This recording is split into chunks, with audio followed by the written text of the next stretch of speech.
여호수아는 여호수아서의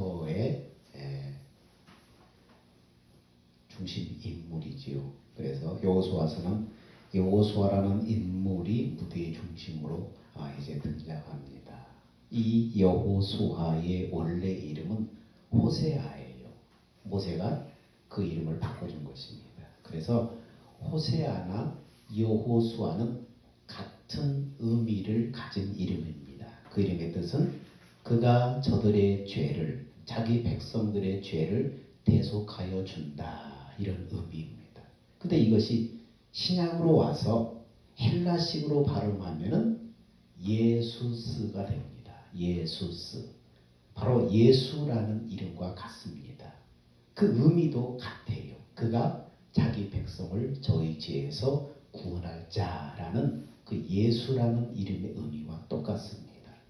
이 여호수아가 출애굽기 17장에 처음 등장하는데 그가 애굽에서 노예 생활을 하던 노예 세대의 인물입니다. 우리가 뭐 MZ세대 무슨 세대 하죠? 여호수아는 모세와 함께 출애굽했던 노예 세대예요. 출애굽할 때 모세와 이스라엘 백성과 함께 애굽에서 출애굽해서 나온 사람입니다. 노예 생활이라는 것이 여러분 주체적으로 자기가 뭔가를 할 수 있는, 결정할 수 있는 그런 삶이 아니죠. 밥이나 주는 밥이나 먹고 시키는 일이나 하는, 그래서 간신히 목숨이나 연명하는 그런 삶이 노예의 삶입니다. 그들이 겪었던 노예 생활이 얼마나 힘들었는지 고통 가운데 하나님 앞에 하늘을 보며 늘 부르짖고 탄식했는데 그 부르짖음이 하나님 앞에 상달되었다고 출애굽기는 기록하고 있습니다. 그만큼 중노동과 고역과 학대로 사람 대접을 못 받고 살던 바로 그런 세월이었다는 것입니다. 근데 그것을 당대만 겪은 것이 아니라 무려 4대에 걸쳐서 400년 동안 겪는다고 생각해 보십시오. 여러분 우리나라는 일제의 식민지 생활을 36년 동안 했는데 어떻게 해요? 그 일본의 잔재가 우리 생활 속에, 사고방식 속에 얼마나 깊이 뿌리 박혀 있는지 몰라요. 근데 이스라엘은 뭐라고요? 몇 년이요?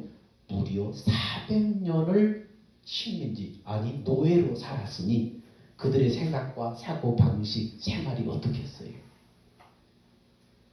그들의 사고나 가치관이나 철학이나 의식 구조가 어떠했을지 우리는 짐작이 가는 것입니다. 한마디로 그들은 형편없이 한 민족이 완전히 그냥 망가뜨려진 것입니다. 그러다가 하나님께서 때가 되어서 모세라는 지도자를 준비시켜서 이스라엘 백성을 유월절 밤을 지나게 한 뒤에 홍해를 건너게 합니다. 그리고 이들이 가나안이라는 조상적부터 약속했던 그 땅을 향해서 나갑니다. 이제 수많은 사람들이 하나님의 은혜로 애굽에서 10가지 제약을 통해서 애굽을 치고 바로가 더 이상 못 견디니까 일단 대발 나가라. 그래서 쫓아내다시피 나갔는데 수많은 백성들이 이제 쫙 애굽을 탈출해서 나아갑니다. 나아가고 있는데 문제가 생겼습니다.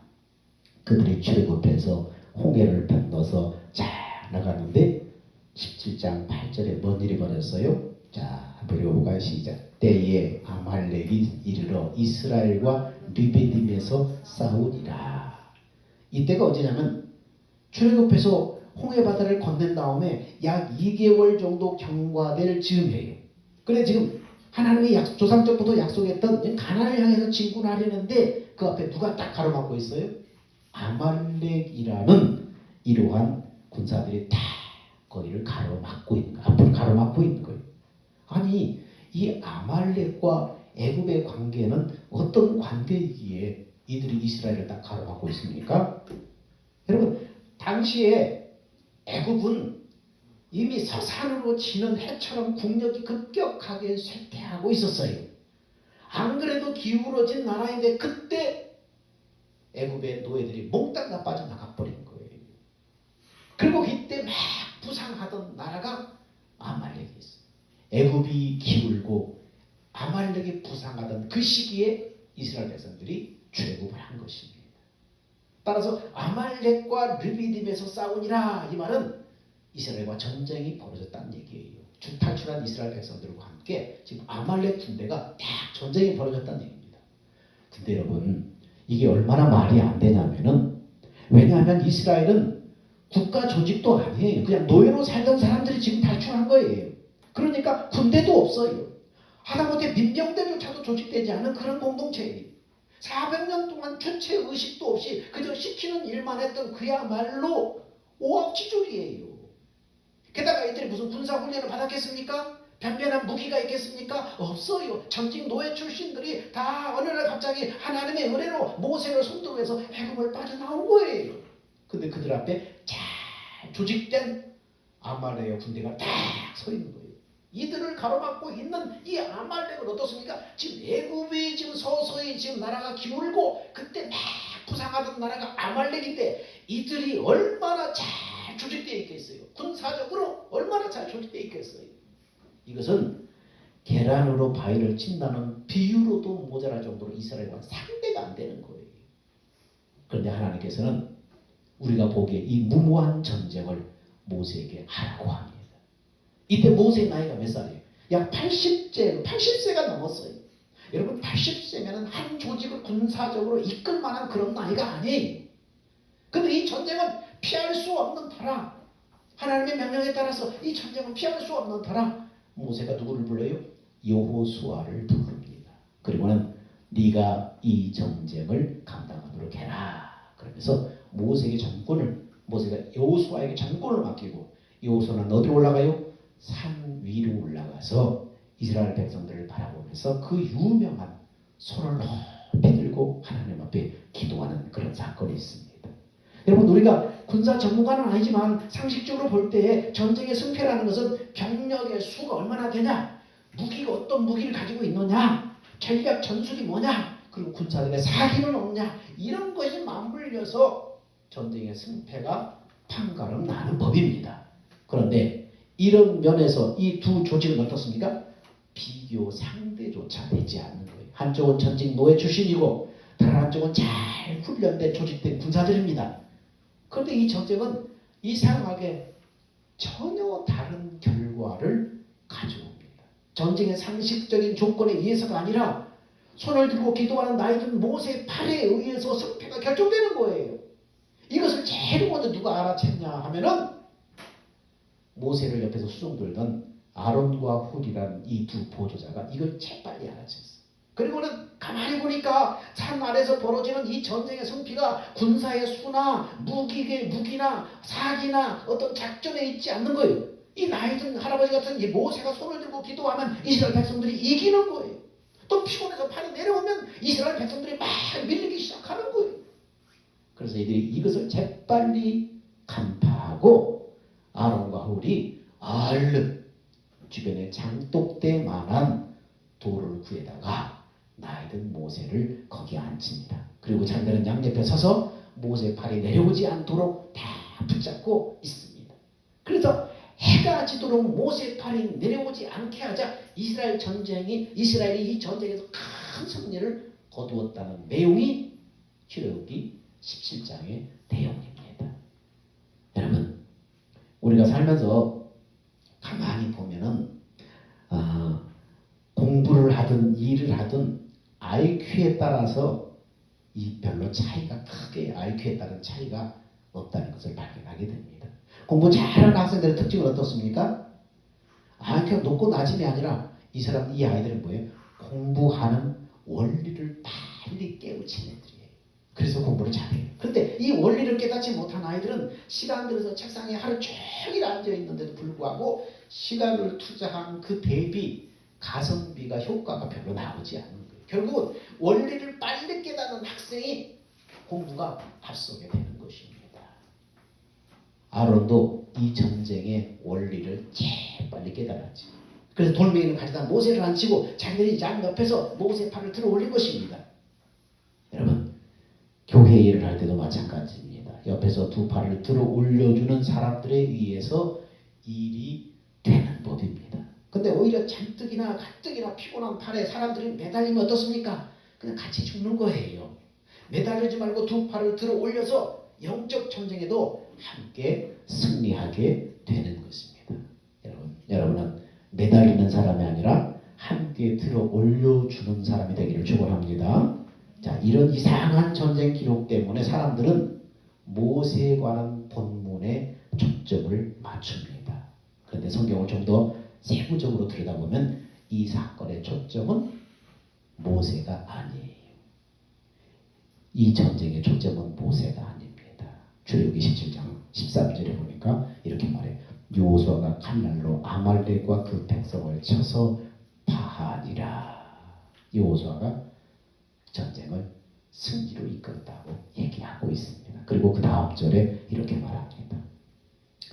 여호와께서 모세에게 이르시되 이것을 책에 기록하여 기념하게 하고 여호수아의 귀에 외워 들리라. 내가 아말렉을 도말하여 천하에서 기억함이 없게 하리라. 어떻게 하라고요? 외워 들려라. 책에 기록해서 귀에, 여호수아의 귀에 외워 들려라. 지금 승리한 전쟁의 기록을 책에 기록해서 기념하게 하고 여호수아의 귀에 외워서 들리라. 여러분, 기념하게 하라는 것은 잊지 않도록 계속해서 기억시키라는 거예요. 기념하라는 것은 잊지 말고 계속 기억시키라. 그래서 어떻습니까? 우리는 6.25를 기념하고 광복절을 기념하죠. 거기서 얻은 그 교훈들을 잊지 말고 계속 기억시키는 것이 바로 기념일인 거예요. 그리고 특별히 이것을 여호수아의 귀에 외워 들려라. 이것이 여호수아가 역사 앞으로 처음에 등장하는 사건입니다. 이 전쟁. 그리고 아말렉과의 전쟁은, 그러면 이 아말렉과의 전쟁은 도대체 무슨 전쟁이기에 여호수아의 등장은 이렇게 세심하게 배려하고 있는가? 출애굽기 16장에 오늘 이렇게 말하죠. 가로되 여호와께서 맹세하기를 여호와가 아말렉으로 더불어 대대로 싸우리라 하셨다 하였더라. 여러분, 전쟁이 끝났어요? 안 끝났어요? 전쟁이 끝났어요? 전쟁이 끝나지 않았어요? 둘 다 맞아요. 13절은 분명히 여호수아 칼날로 아말렉을 진멸했다고 그랬어요. 전쟁이 끝났어요. 근데 16절은 뭐라고 그래요? 아말렉으로 더불어 대대 싸우리라고 지금 말씀하세요. 끝나지 않았다는 거예요. 아니, 그렇다면 아말렉의 정체가 도대체 뭐길래 13절은 분명히 전쟁이 끝났는데 16절 말씀에는 아직도 끝나지 않은 것처럼 얘기를 해요. 그렇다면 이 아말렉의 정체가 도대체 뭐냐? 아말렉에 대해서 아말론 민족에 대해서 창세기 36장 1절에 이렇게 말해요. 예서 곧 에돔의 대략이 이러하니라. 지금 누구 집안 얘기를 해요? 에서의 집안 얘기를 하는 거예요. 에서의 집안 얘기를. 그러면서 36장 12절에 이렇게 말해요. 자, 읽어볼까요? 예서의 아들 엘리바스의 적 딥나는 아말렉을 엘리바스에게서 낳았으니 이들은 예서의 아내 아다의 자손이며, 예서의 아들 엘리바스가 낳은 게 누구예요? 아말렉이에요. 그 예서의 손자예요. 이 아말렉은 예서의 손자로 기록되어 있어. 여러분, 예서 하면 누가 생각나요? 쌍둥이 형제가 생각나잖아요.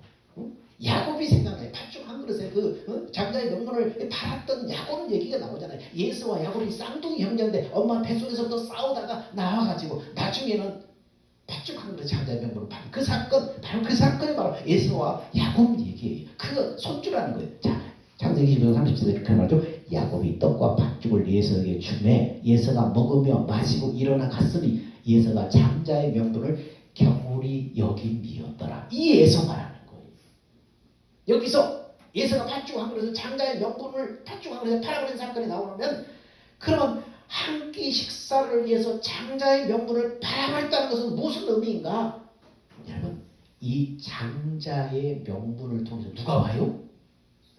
이 장자의 족보, 이 장자라는 이 명분을 통해서 그 후손을 통해서 누가 와요? 예수 그리스도가 오는 거예요.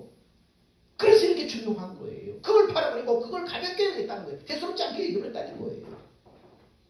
야곱은요, 방법은 틀렸지만 형을 속여서 몰래 아버지 눈어둔 아버지를 속여서 장자의 이 명분에 대신 축복을 받잖아요. 아버지를 속여가지고 눈어둔 아버지를. 방법은 틀렸지만은 여러분, 예서는 무엇을 붙잡은 거예요? 그 후손을 통해 창자의 명분 그 후손을 통해서 예수 그리스도가 오시기 때문에 방법은 틀렸지만 결과적으로 뭘 붙잡게 된 거예요. 그렇습니다. 주님, 나는 죄인입니다. 그래서 주님이 필요합니다. 메시아가 필요합니다. 그리스도가 필요합니다. 나는 죄인입니다. 자기도 모르게 이런 이 고백을 이것을 붙잡는 결과를 가져온 것입니다. 그래서 못된 짓을 했음에도 불구하고 하나님께서 야곱을 버리지 않으신 거예요. 눈어둔 아버지를 속에서 자기가 장자인 것처럼 해서 대신 축복을 가르쳤잖아요. 그런 방법이 뭐 요즘 말로 뭐랍니까? 그냥 사기친 거잖아요. 그럼에도 불구하고 하나님이 야곱을 버리지 않고 야곱을 구원하시고 야곱의 후손을 통해서 그리스도가 오도록 예수 그리스도가 오는 물길을 그쪽으로 틀잖아요. 그런데 예수는 어떻습니까? 한 끼 배를 채우기 위해서 장자의 명분을 팔아버렸다는 거예요. 그래서 장자의 명분을 가볍게 여김이었더라는 히브리어로 직역하면은 영혼을 망하는 자리에 두었더라 이런 말이에요. 영혼을 망하는 자리에 두었더라. 이건 실로 엄청난 사건이에요. 그 예수의 후손이 바로 누구예요? 아말렉이에요. 이 아말렉은 역사 속에 보면은 성경 속에 보면은 예수의 후손인데 이것은 역사 속에 하나님의 뜻을 역행하는 그런 사람들로 계속 등장해요. 하나님의 뜻을 경전 속에서 이루어가는데 그 일을 계속 가로막고 역행하는 사람들이 바로 아말렉이에요. 예수 그리스도가 오시는 그 길을 계속해서 방해하고 역행하는 사람들이 아말렉이에요. 그래서 이들은 상징적으로 누구예요? 예수 그리스도가 인류를 구원하기 위해서 오시는 그 역사를 계속 방해하는 이 존재가 누구예요? 사단의 역사로 이렇게 보는 거예요. 그래서 아말렉을 다 진멸해라 하나님께서 그렇게 말씀하시는 것입니다. 이스라엘 백성이 애굽에 그대로 있었으면 여러분 아말렉하고 전쟁이 일어났을까요? 이스라엘 백성이 출애굽하지 않고 계속 애굽에 있었다면 아말렉을 만날 수 있었을까요? 안 만나요. 전쟁도 없었어요. 갈등도 없었어요. 애굽의 노예 생활로 했으면 계속 노예 생활하고 탈출하지 않았으면 갈등도 없이 목숨을 연명하고 먹고 살 수는 있었을 것입니다. 그리고 아말렉과의 전쟁하고 갈등할 이유도 없습니다. 이스라엘 백성이 애굽에서 나왔기 때문에 아말렉과의 전쟁은 피할 수 없었던 거예요. 그래서 아말렉이 다 버티고 있잖아요. 출애굽한 이스라엘한테. 애굽에 있었다면 아말렉에 전쟁하지 않아도 돼요. 홍해를 건너서 광야에 나오자마자 제일 먼저 이들을 가로막고 서 있는 대적, 그게 바로 아말렉이었어요. 이것은 무엇을 말합니까? 우리에게 어떤 영적인 교훈을 주죠? 우리가 예수 믿자마자 그날부터 우리 얼굴이 천사처럼 되어서 사람들의 뺨을 때려도 막 해시해시 웃고 시험을 쳤다면 100점 맞고 남편은 때마다 승진하고 돈도 잘 벌어오고 병 들었다면 기도 한 방에 병이 다 날아가고 그런 사람 있습니까? 이런 것이 예수 믿는 것이라고 여러분 생각하고 있습니까? 그렇지 않아요. 예수 믿는 것이 그런 것이 아니에요. 하나님이 우리에게 약속하신 것은 이 땅에 눈에 보이는 그런 것들이 아니에요. 우리가 예수 믿고 거듭나는 순간에 우리의 신분이 하나님의 자녀로 바뀌는 거예요. 자녀가 되는 그 순간부터 우리에게 뭐가 기다리고 있어요? 새로운 전쟁이 기다리고 있는 거예요. 영적인 낭만력이 우리를 기다리고 있는 거예요.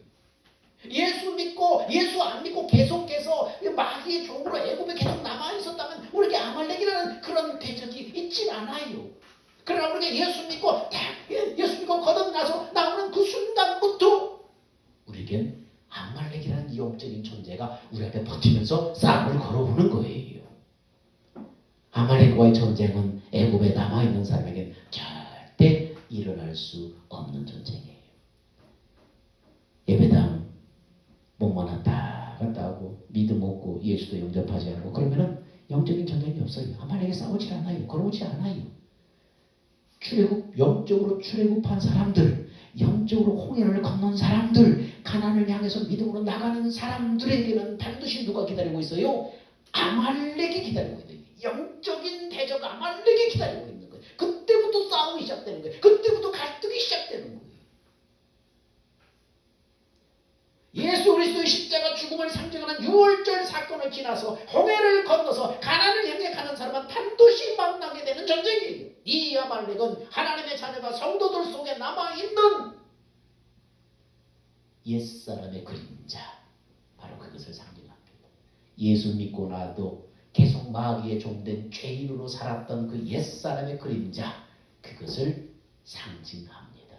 그래서 사무엘상에는 이 아말렉을 가리켜서 죄인 아말렉이라고 지칭하고 있어요.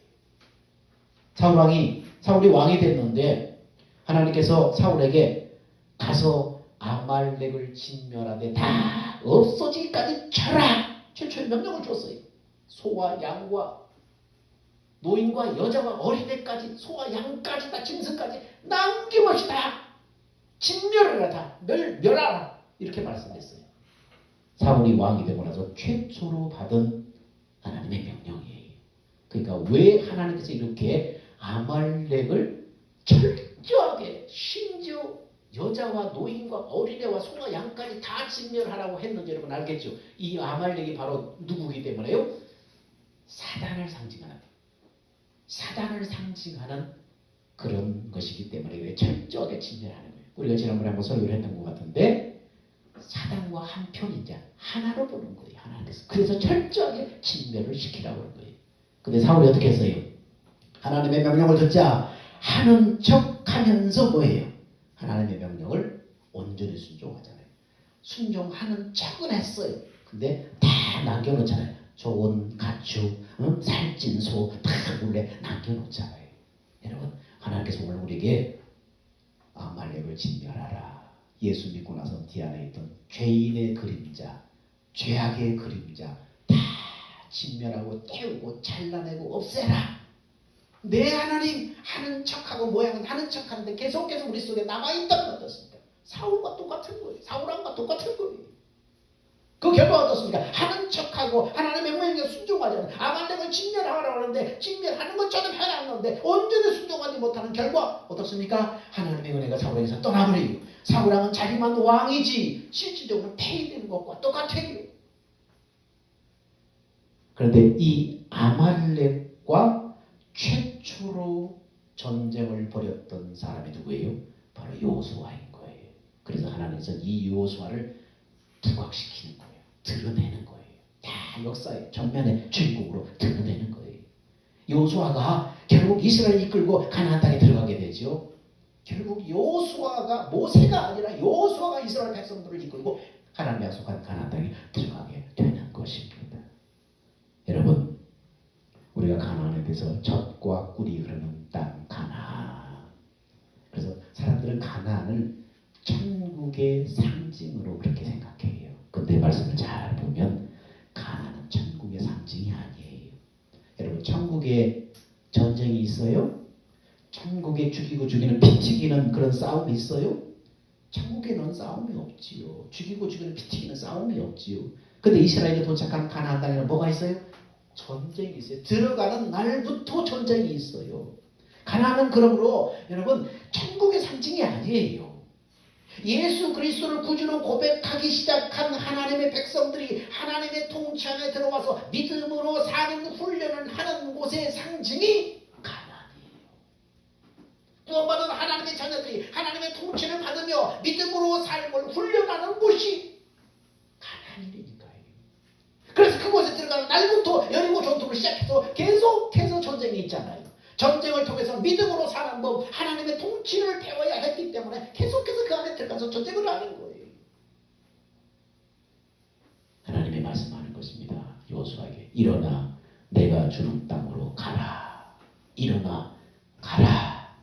가서 진멸하라. 여기서 말하는 땅은요, 세상적인 토지 개념이 아니라 예수 그리스도 안에서 하나님의 통치, 하나님의 삶이 통치하시는 삶의 영역을 말하는 거예요. 하나님의 통치하는 그런 세상을 만든다는 거예요. 아직도 우리 속에 내몰아야 될 가나안의 원주민과 같은 불순 세력, 진멸해야 될 아말렉, 이걸 몰아내고 하나님의 통치를 받는, 하나님의 다스림을 받는 그러한 땅을 만들어라.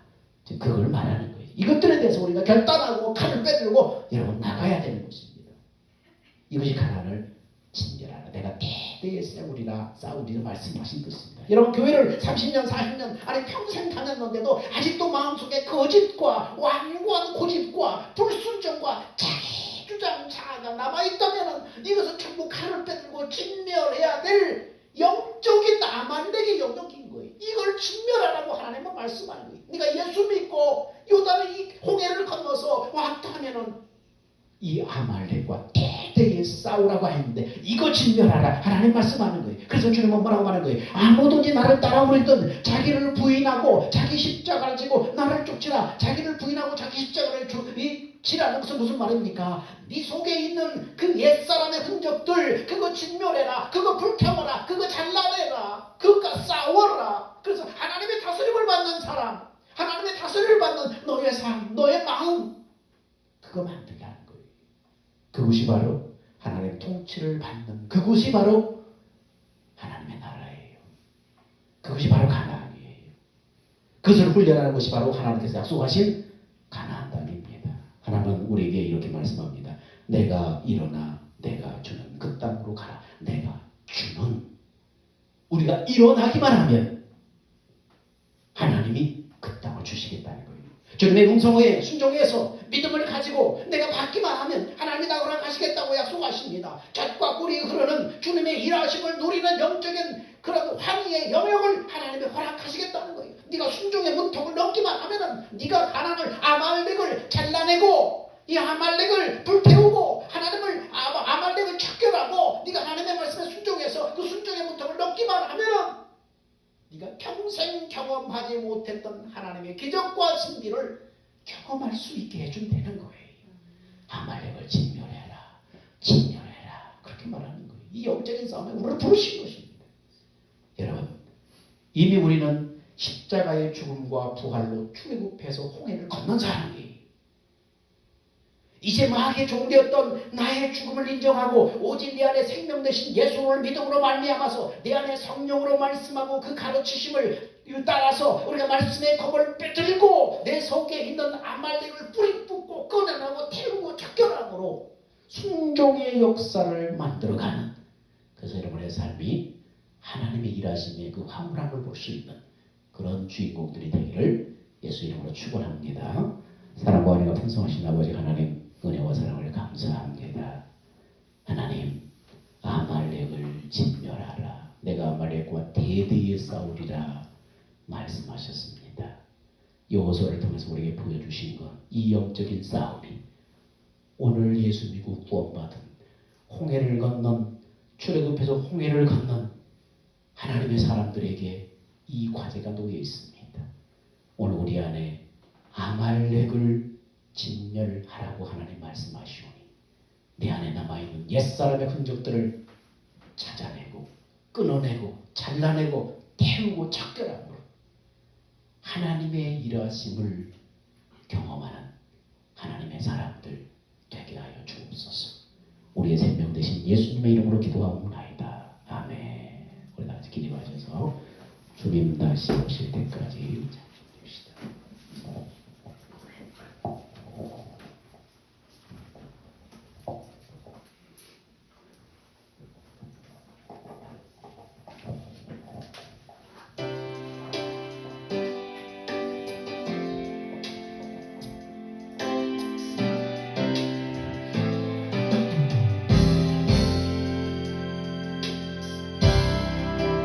다시 오실 때까지 나는 이 길을 가리라. 좁은 문, 좁은 길, 나의 십자가 지고 나의 가는 이 길 끝에서 나는 주님을 보리라. 영광의 내 주님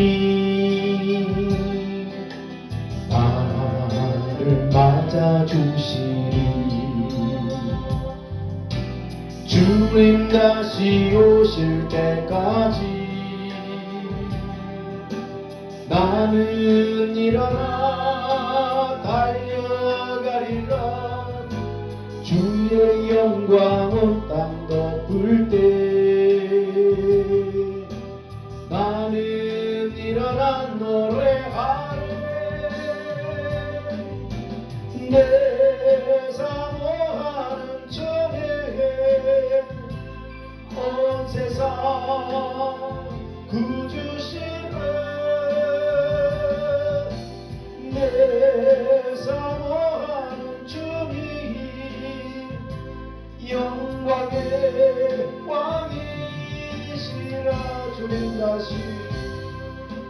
주님 다시 오실 때까지 나는 이 길을 가리라.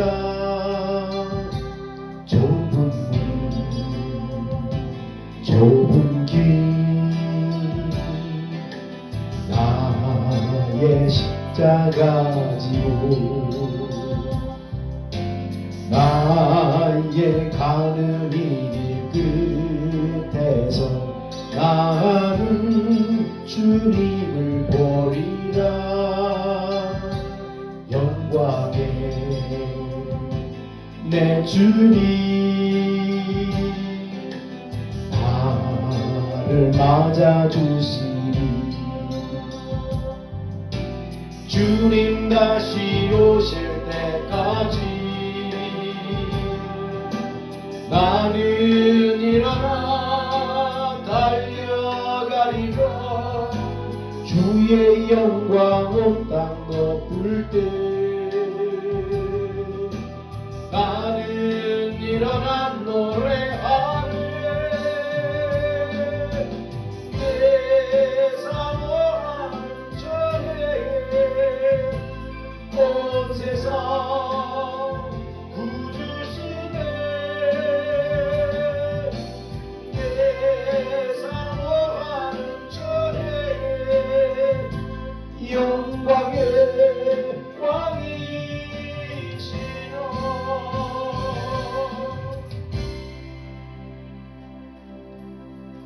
이제는 우리 주 예수 그리스도의 은혜와 망극하신 놀라운 사랑을 부어주시는 하나님의 그 은혜와 성령의 내주하시고 교제하시고 인도하시는 은혜가 내 안에 아말렉을 진멸하라고 하신 주의 말씀에 순종해서 옛사람의 잔재를 끊어내고 척결하고 불태우고 그래서 하나님의 일하심을 보기를 원하는 사랑하는 성도들의 영적인 싸움의 현장 위에 순종 위에 이제부터 영원 무궁토록 함께 있을지어다.